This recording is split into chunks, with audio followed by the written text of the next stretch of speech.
Most people don't fail because life is too hard. They fail because they spend years waiting for a feeling that never shows up, waiting to feel confident, waiting to feel ready, waiting for the right moment. Life keeps moving without them. If you've ever had a dream you kept pushing to someday, this video is for you. Because by the end of it, I promise you'll see that someday in a completely different way. You know that feeling? There's something you want to do, something you think about right before you fall asleep. But the moment you try to picture yourself starting, fear shows up first. What if I fail? What if people laugh?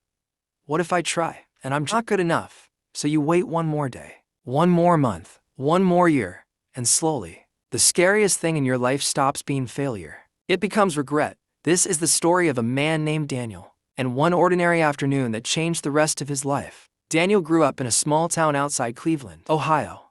The kind of town where everyone kind of knew everyone, and everyone kind of did the same thing.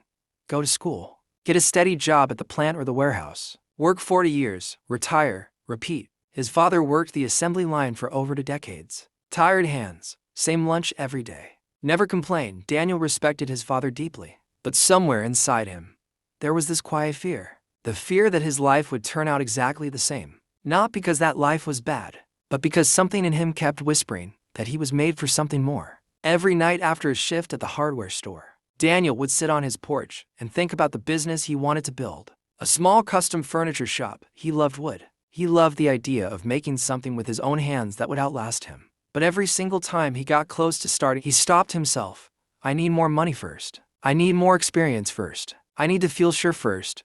Years went by like that, and Daniel didn't even notice it happening. That's the dangerous part. Waiting doesn't feel like losing time. It feels like being responsible, like being careful. Until one Tuesday afternoon, everything shifted. Daniel was walking home from work when he saw an old man struggling to push a heavy cart up a gravel driveway.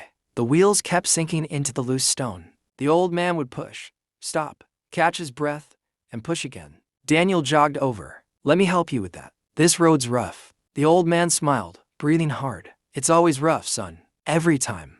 Then why not wait for the ground to dry out? Wait for someone with a truck. The old man stopped completely. He looked at Daniel, really looked at him, and said something Daniel would never forget. If I waited for perfect ground, this cart would never move. That was it. Just one sentence. But it landed like a punch to the chest. That night, Daniel couldn't sleep. He kept replaying it in his head. Maybe that's exactly what I've been doing with my whole life. Waiting for the ground to be perfect before I take a single step. Maybe life doesn't hand you certainty first. Maybe movement comes first, and certainty follows. The next morning, Daniel asked his father something he'd never asked before. Dad, when you first started on the line, were you confident? His father laughed, a tired, honest laugh. Confident? Not even close. Then how'd you make it work? His father set down his coffee. By being bad at it first, Daniel. My first month, I broke to machines. Got yelled at more times than I can count. Almost got fired twice. He looked at his son. But if I'd quit after those mistakes, we wouldn't have this house.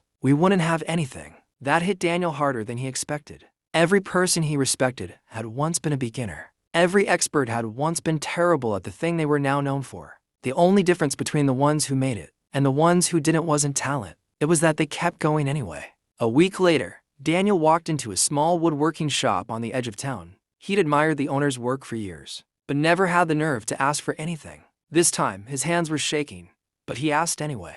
Can you teach me? I want to learn woodworking. You got experience? No. Know how to use the tools? No, sir. Then why do you want to learn?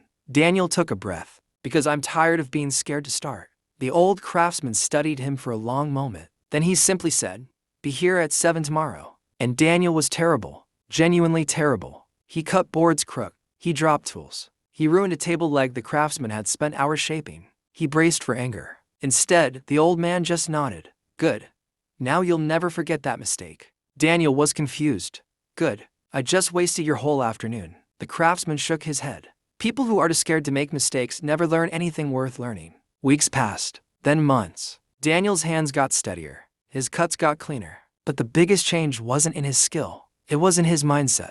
He stopped expecting to be good overnight. He started respecting slow, unglamorous progress. One evening he asked the old man, how does anyone actually get great at something?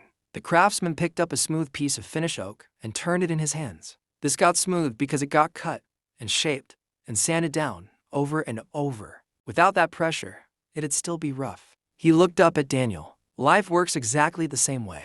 Difficulty is what shapes you. Years later, Daniel owned that small custom furniture shop he used to dream about on his porch. People drove in from 3 states away to buy his handmade tables and chairs. But what people respected most wasn't his craftsmanship. It was his story. Because everyone in town knew Daniel started with nothing. No experience, no confidence, no perfect beginning. Just the willingness to start badly. One afternoon, a nervous teenager walked into his shop. "How do you become this good?" Daniel looked up from the table he was sanding and said one sentence. "I stopped waiting." The kid looked confused. So, Daniel explained. Most people waste years waiting to feel ready. But here's the truth nobody tells you. Readiness comes after you start, not before. The first time I picked up a chisel, I had no idea what I was doing. If I'd waited to feel confident first, I'd still be standing exactly where I started. Life doesn't destroy your dreams in one dramatic moment. It destroys them slowly. Through delay. Through, "I'll start Monday."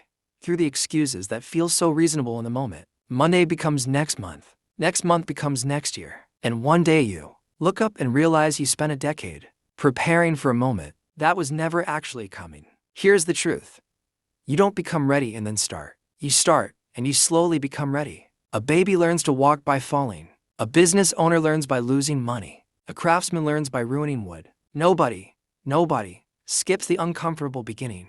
Growth is uncomfortable. Waking up early is uncomfortable. Trying again after failing is uncomfortable. Being a beginner in front of people who are better than you, that's deeply uncomfortable. But staying stuck forever? That's far more painful than any of it. And I want to be honest with you for a second. There was a time when I had ideas, good ones, and I kept them locked in my head for months. Because I was waiting to feel ready, waiting for the right time, waiting until it felt perfect. You know what happened while I waited? Nothing.